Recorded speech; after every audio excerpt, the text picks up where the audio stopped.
राज्य में 16 बैरियर खोलने के राज्य सरकार के फैसले पर पूर्व मुख्यमंत्री डॉक्टर रमन सिंह ने कहा कि पिछली सरकार में बैरियर को हटाने का मकसद यह था कि आरोप प्रत्यारोप लगते थे, भ्रष्टाचार का आरोप लगाया जाता था। इन सब के साथ परिवहन की रफ्तार कम होती थी, कई कई किलोमीटर तक जाम लगता था, इसलिए हमने इसे बंद करने का फैसला लिया था। लेकिन कांग्रेस उन सारे काम को उलट कर रही है। रमन सिंह ने कहा, विपक्ष में रहते हुए कांग्रेस ने बैरियर का विरोध किया था, आज सरकार में रहते हुए इसे खोल रही है। संसदीय सचिव के मामले में भी प्रदर्शन किया था, विरोध किया गया, लेकिन आज इन्हें यह अच्छा लग रहा है। इसके साथ ही रमन सिंह ने कहा कि कांग्रेस जिन मुद्दों को लेकर राजनीति करती रही, आज उन सभी को रोल बैक कर रही है। संसदीय सचिव का मामला हाईकोर्ट में क्या फैसला आएगा, जो नियुक्ति किए जाने की तैयारी की जा रही है। रमन सिंह ने कहा कि राज्य की आर्थिक स्थिति को लेकर राज्य सरकार को श्वेत पत्र जारी करना चाहिए। एक तरफ सरकार कहती है कि जीएसटी कलेक्शन बढ़ा है, आर्थिक मोर्चे पर देश के दूसरे राज्यों की तुलना में छत्तीसगढ़ की स्थिति बेहतर है, लेकिन जब भर्ती की बारी आती है तो मजदूरों को पैसा देने की बारी जब आती है, वेतन वृद्धि की बारी आती है, तब इन्हें राज्य की गरीबी दिखती है।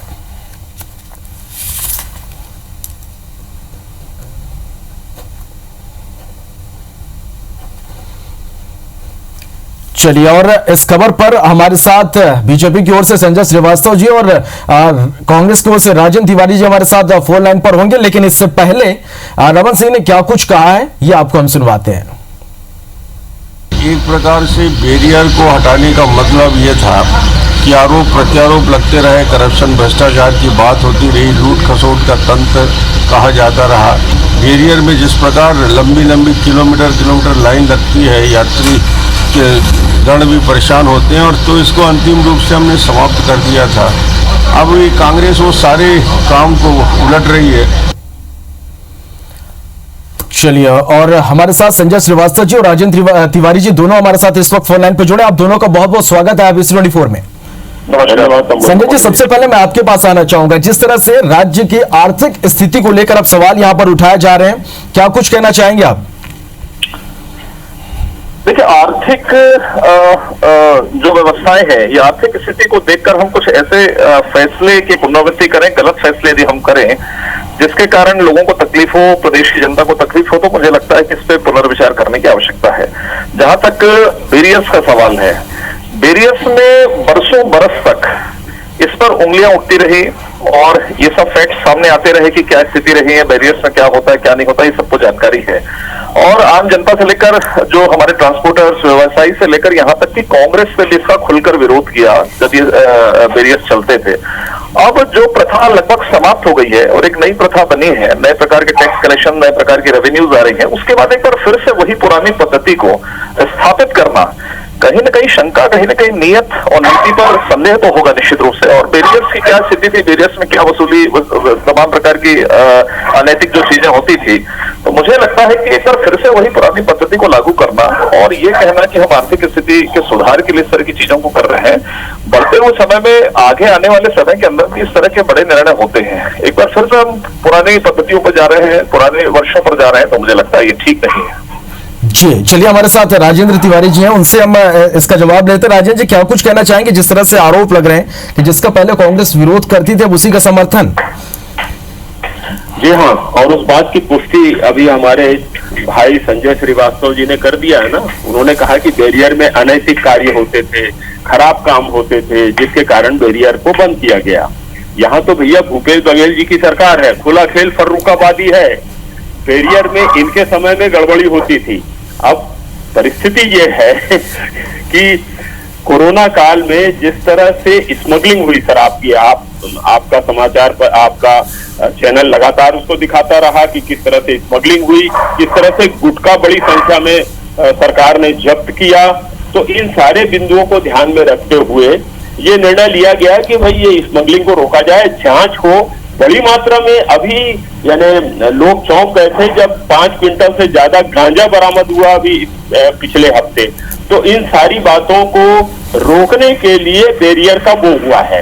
अब भारतीय जनता पार्टी के साथ दिक्कत ये है कि जागो रही भावना जैसी वो अपने कार्यकाल में जो किया करते थे, उनको लगता है कि कांग्रेस के कार्यकाल में भी यही होगा। यहाँ बिल्कुल नहीं होगा भाई। यहाँ तो पूरी ईमानदारी के साथ में राज्य को राजस्व की हानि न हो।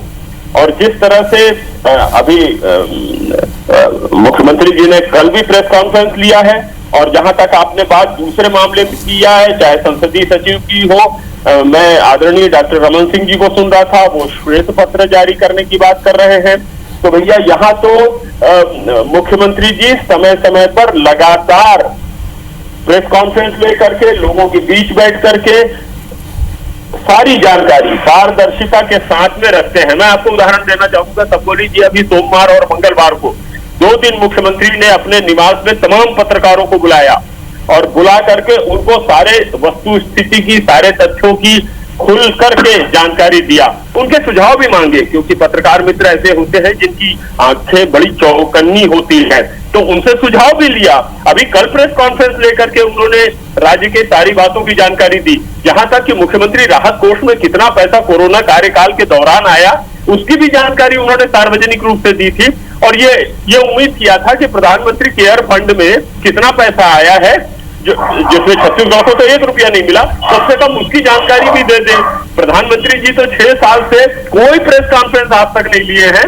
भूपेश बघेल जी समय समय पर प्रेस कॉन्फ्रेंस लेकर के पत्रकारों के सुझाव लेते हैं और साथ में राज्य की तमाम योजनाओं की जानकारी देते हैं। और अभी हालत यह है कि पूरे भारत में सर्वाधिक अगर किसी की तारीफ किया कि कोरोना काल में किसने सर्वाधिक कृषि में काम किया और अर्थव्यवस्था को मजबूत करने का काम किया, तो ये 2 सरकारी एजेंसी चलिए बिल्कुल राजेंद्र जी, चलिए हमारे साथ संजय श्रीवास्तव जी भी हैं, उनसे भी आप जो आरोप लगा रहे हैं, जो कुछ भी कह रहे हैं, उनसे भी एक बार जान लेते हैं। संजय जी, आपने सुना राजेंद्र तिवारी जी ने क्या कुछ कहा, और साफ तौर पर उनका कहना है कि बीजेपी की सरकार के दौरान ये गड़बड़ियां होती थी, कांग्रेस की सरकार अब है, ऐसा कुछ भी नहीं होगा।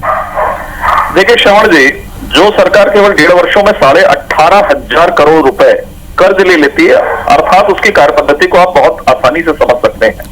वाहवाही के लिए हम लोगों को कर्जे में डुबो दें और वाहवाही के लिए हम इस तरह के कामों को करेंगे, तो हमेशा से कांग्रेस करती चली आई है। दूसरा विषय यह है कि अभी उपलब्धियों की बात कर रहे थे, ये वही है कि पुरानी जितनी पद्धतियां जहां पर अवैध प्रकार के काम होते हैं, रेत खनन, रेत के ठेके इन्होंने करवाए हैं जो बंद हो चुके थे, जो पंचायतों का अधिकार था। आज जिला पंचायत का सदस्य वहां पर मार खाता है, जो रेत के जो माफिया है उन्होंने मारा, उसके बाद जांच हुई, उसके बाद लोगों को पकड़े। उस रेत माफिया का इस सरकार के संरक्षण में इतनी बड़ी ताकत है कि वो फिर से उसी व्यक्ति पर दबाव बनाकर कि केस प्रकरण वापस लीजिए। रायगढ़ के अंदर में खुलेआम डकैती होती है। शराब का तो मैं चर्चा करूंगा तो शायद 1 घंटा लग जाएगा कि शराब का व्यवसाय किस तरीके से फल फूल रहा है, और लॉकडाउन के समय कौन सी शराबें कहां से बिक रही थी, कहां से आ रही थी। अवैध जो है तमाम प्रकार के वीडियोस जारी हुए हैं कि 30% और तमाम प्रकार के वीडियोस है कि ओवर रेट शराब बिक रही है। तो हमें ना बताएं कांग्रेस का चरित्र क्या रहा है देश की आजादी के बाद से, सब जानते हैं। लेकिन हाँ, समय के साथ में जो परिस्थितियां बदलती हैं तो पुरानी जो विकृति है उसको धीरे धीरे करके आने वाली सरकारें समाप्त करती है, उसको स्वीकार करना चाहिए। नहीं कि हम अपने समय की फिर पुरानी पद्धति को हम वापस लाकर उसी स्थान पर यहां पर खड़ा कर दें। कुल मिलाकर ये यहां पर ये स्थिति है कि कांग्रेस की सरकार आने के बाद वही पुरानी पद्धतियां फिर से लागू हो रही है। तमाम प्रकार के अवैध कारोबार, मैंने कहा रेत है, शराब है, तमाम प्रकार की चीजें। अभी राशन दुकान की बात आ रही है, एक आदमी को 6 दुकानें बटी हुई हैं, अभी फिर बोले कि नहीं भैया हम 3 कर देते हैं। तो ये जो राशन, रेत, जो कांग्रेस का जुड़ा हुआ नाम शुरू से 50 साल से, ये फिर से काम इस प्रदेश के अंदर में चालू हुआ है। और इसके पीछे क्या मानसिकता, ये हमें कहने की आवश्यकता नहीं है, सबको मालूम है। हमारे समय में होगा, हमारे समय में नहीं होगा, ये कोई भविष्यवाणी थोड़ी है कि आप बोल दिए कि कांग्रेस सरकार है तो नहीं होगी। क्या हो रहा है तो मैं तो उदाहरण के साथ में बता रहा हूँ आपको। शराब का मामला है, अवैध शराब है, पुलिस उसमें इन्वॉल्व आ रही है, वो पकड़ाई में आ रहे हैं पुलिस वाले, इनके कांग्रेस के नेता पकड़ाई में आ रहे हैं अवैध शराब में। रेत के खनन का आपको मालूम है कि एक चुनाव जनता दीदी मार खा रहा है, उसके बाद उसके घर में जाकर दबाव बनाया जा रहा है कि तू प्रकरण वापस ले। डकैती हो रही है रायगढ़ के अंदर में। तो ये सब चीजें इसी 1.5 साल की उपलब्धि है। तो मुझे लगता है कि जहां जो एक विकृति थी, आज भी हम ठोस उसके साथ में कहते हैं, उसको केंद्र सरकार के उसमें हमने बंद किया है, एक अच्छा काम किया है। और कम से कम इस विषय को सरकार को समझने की आवश्यकता है। तो आरोप प्रत्यारोप का दौर यूं ही चलता रहेगा। फिलहाल के लिए आप दोनों का बहुत बहुत शुक्रिया हमारे साथ जुड़ने के इस तमाम बातचीत के लिए।